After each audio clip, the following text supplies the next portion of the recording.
자, 먼저 오늘 제가 발표할 거는 선생님들도 이미 많이 만들어 보셨을 텐데요. 스피커입니다.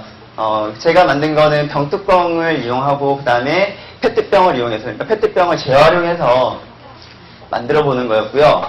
이번에는 병뚜껑을 가지고서 하는데 만드는 재료들을 먼저 간단하게 소개해 드릴게요. 우선 병뚜껑이다 보니까 제일 먼저 들어가는 건 당연히 병뚜껑이고요. 그 다음에 진동판으로 사용하는 건 여기 보이시는 사포입니다. 사포. 어떤 분들이 저한테 물어보세요. 왜 사포를 이용해서 만들 생각을 했느냐. 이유는 마찬가지입니다. 좀 더 단단한 진동판, 그러니까 떨림을 잘 전달해 줄 수 있는 진동판인데 이게 진동판 자체 내에서 어떤 잡음이 생기면 안 되겠기에, 그리고 플로피 헤드폰 같은 경우는 또 진동판이 너무 단단해서, 그러니까 그거와 그 다음에 트레이싱 페이퍼의 중간 정도 되는 정도 재질. 그래서 사실은 사포가 반드시 아니어도 상관없습니다. 뭐 두꺼운 종이라도 아마 이 정도 헤드폰을 만드는 데는 큰 차이는 못 느끼실 거예요. 근데 좀 크게 제작하실 때는 제가 볼 때는 두꺼운 종이보다는 이 사포가 좀 더 효과적이었던 것 같고요. 그 다음으로 사용하는 게 당연히 에나멜선이 되겠죠. 에나멜선은 제가 사용하는 건 0.16mm예요. 0.16mm. 더 얇을수록 더 좋은데 0.16mm를 쓰는 이유는 그나마 좀 잘 안 끊어지기 때문에, 이것보다 더 가는 건 감다가 너무 잘 끊어지거든요. 그래서 그런 것들 다 고려해서 0.16mm를 100번 정도 감는 걸로 하겠습니다. 구조상 200번을 감으면 너무나 두껍고 무거워지기 때문에 100번만 감도록 하겠습니다.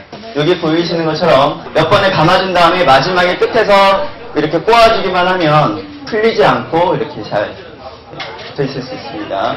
오늘 선생님들이 만들어 가신 거는 이렇게 귀걸이 형태로 이렇게 걸어서 사용하실 수 있게, 귀걸이 형태로 걸어서 사용하실 수 있게 만든 거고요. 그 다음에 이건 재료는 좀 더 들긴 하지만 이거는 이제 머리띠에다가 붙여간 겁니다. 머리띠에다가 붙여간 거는 뒤로 이렇게 뒤로 이렇게 사용하시면 착용감이 좀 더 있어서 사용을 잘 하실 수가 있을 겁니다. 그리고 종이 테이프 같은 경우에는 이렇게 색깔 있는 마스킹 테이프들도 있습니다. 그래서 색깔 있는 테이프를 머리띠 색깔에 맞추시면 좀 더 이제 다양한 색깔로 만드실 수가 있을 거고요.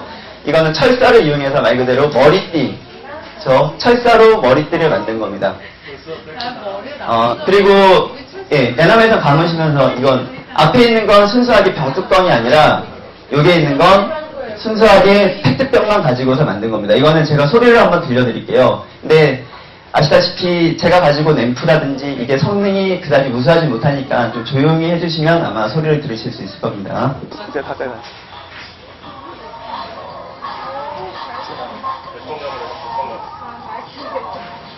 지금 이거는 페트병 자체를 가지고서 만들었기 때문에 좀 무거워서 200번을 가는 것이고요.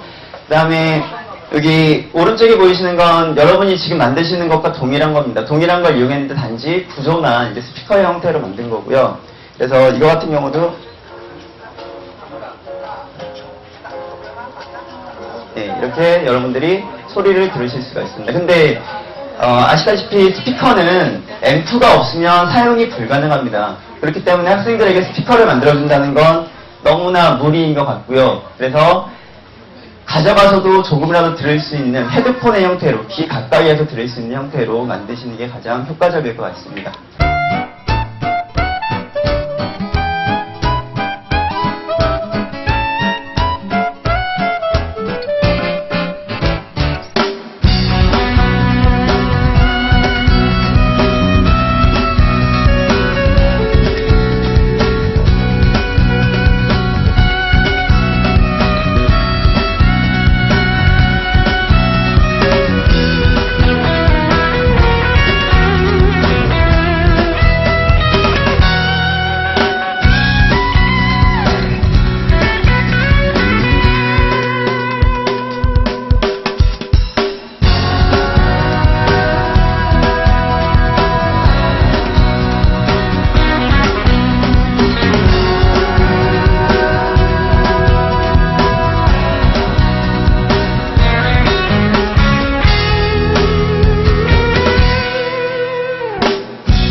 너를 붙여 내 가슴에 확실한 사랑의 도장을 찍어 이 세상 끝까지 나만 사랑한다면 확실하게 붙잡아 놓치면 깨어지는 유리. 네, 헤드폰을 만드셨는데 헤드폰은 전자석의 원리를 이용합니다. 전자석은 에나멜선 감은 걸 사용하고요. 저는 에나멜선을 200번을 감았는데 기존 같은 경우에는 보통 30번을 감습니다. 200번을 감았을 때 장점은 큰 소리, 즉 좀 더 센 전자석을 만들어서 좀 더 큰 음량을 들을 수가 있고요. 또 한 가지는 기존 이어폰과 저항값을 맞춰줄 수가 있습니다.